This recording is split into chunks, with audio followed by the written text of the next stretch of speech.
দেশের 11তম প্রধানমন্ত্রীর দায়িত্ব নিলেন বিএনপি চেয়ারম্যান তারেক রহমান। 25 মন্ত্রী ও 24 প্রতিমন্ত্রী নিয়ে যাত্রা শুরু নতুন সরকারের।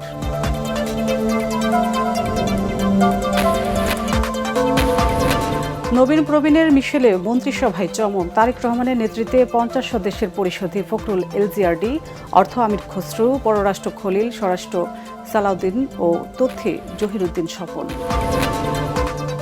মন্ত্রী ও প্রতিমন্ত্রী পদমর্যাদায় 10 জনকে প্রধানমন্ত্রীর উপদেষ্টা নিয়োগ দিয়ে প্রজ্ঞাপন জারি।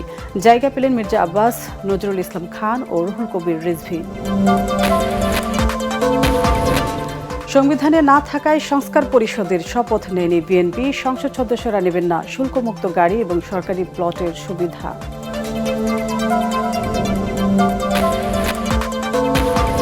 এবং বিরোধী দলীয় নেতা জামাত আমির শফিকুর রহমান, উপনেতা তাহের, চিফ হুইপ নাহিদ ইসলাম মন্ত্রিপরিষদের শপথ অনুষ্ঠান বর্জন।